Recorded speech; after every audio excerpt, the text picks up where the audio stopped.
nom du Père et du Fils et du Saint-Esprit. Amen. Esprit Saint, éclairez-nous. Esprit Saint, éclairez-nous. Évangile de Jésus-Christ selon Saint Jean. En ce temps-là, Jésus arriva à une ville de Samarie appelée Sychar, près du terrain que Jacob avait donné à son fils Joseph. Là se trouvait le puits de Jacob. Jésus, fatigué par la route, s'était donc assis près de la source. C'était la 6e heure, environ midi. Arrivait une femme de Samarie qui venait puiser de l'eau. Jésus lui dit, « Donne-moi à boire. » En effet, ses disciples étaient partis à la ville pour acheter des provisions. La Samaritaine lui dit, « Comment, toi, un Juif, tu me demandes à boire, à moi, une Samaritaine ?» En effet, les Juifs ne fréquentent pas les Samaritains.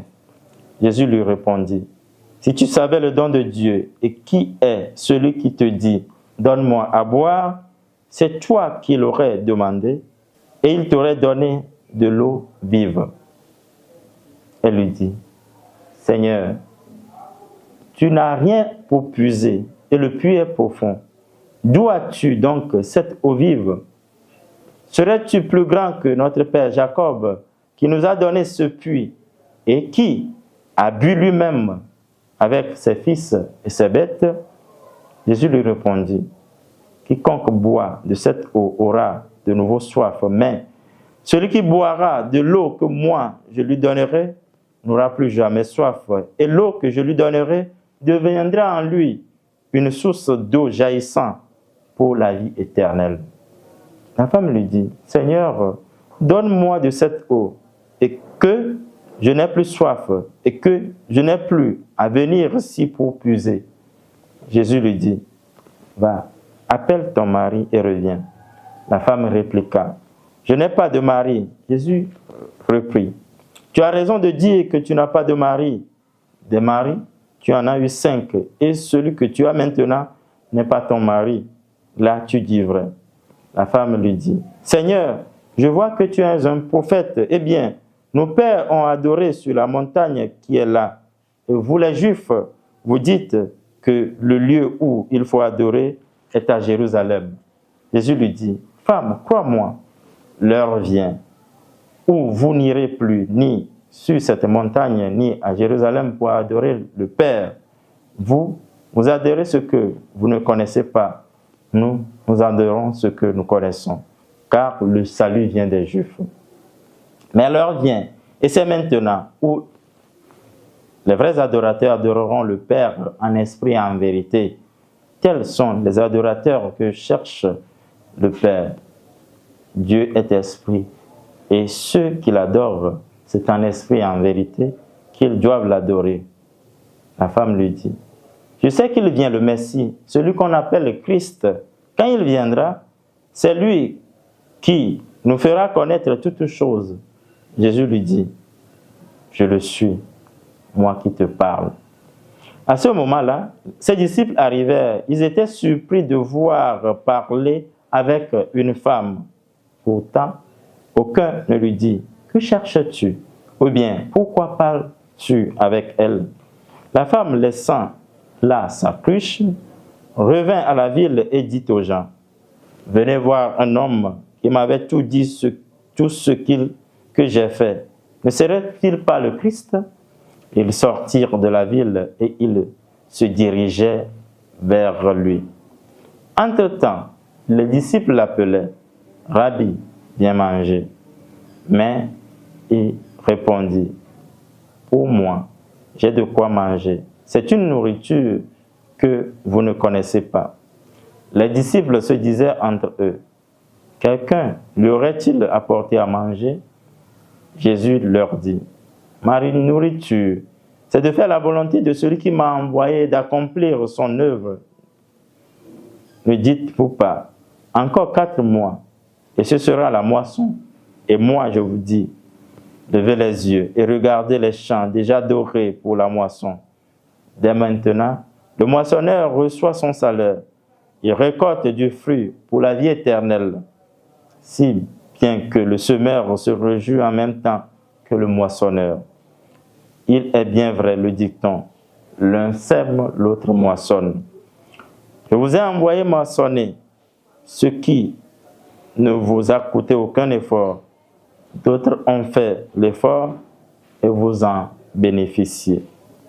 Beaucoup de Samaritains de cette rue crurent en Jésus à cause de la parole de la femme qui rendait ce témoignage. Il m'a dit tout ce que j'ai fait. Lorsqu'ils arrivèrent auprès de lui, ils l'invitèrent à demeurer chez eux. Il y demeura 2 jours. Ils furent encore beaucoup plus nombreux à croire à cause de sa parole à lui.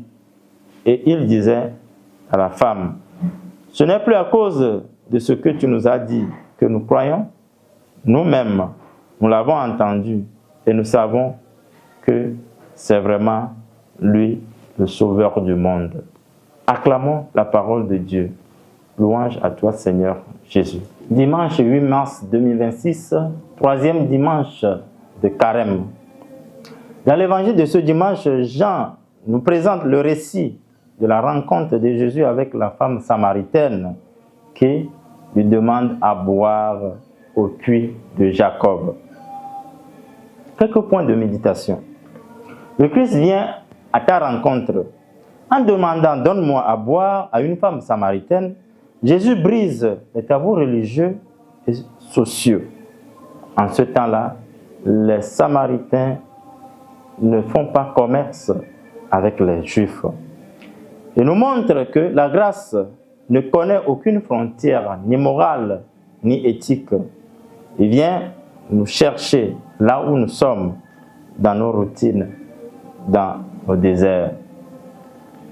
Dans leur dialogue, Jésus rappelle à la femme samaritaine son passé et l'entraîne vers la conversion. Elle accepte de faire la vérité de son histoire au regard aimant du Christ. Elle passe de la soif d'eau qui s'épuise à la soif d'eau vive, la soif de l'esprit qui guérit, le cœur en profondeur, l'eau de grâce, de l'amour de Dieu qui vient combler le vide intérieur, c'est l'Esprit Saint. La femme abandonne sa cruche et part annoncer la bonne nouvelle aux concitoyens. L'irruption de Dieu dans notre vie s'opère avec un changement radical. La Samaritaine devient porteuse de la bonne nouvelle aux siens. Quelle est la cruche que nous acceptons déposer aujourd'hui? Nos peurs, nos échecs, nos certitudes, notre passé?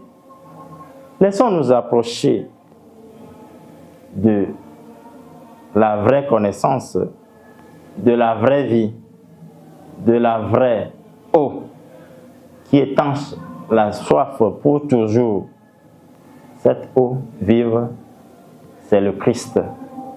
En ce temps de carême, abraçons véritablement le Christ qui veut étancher la soif de notre vie aujourd'hui et pour les siècles des siècles. Amen.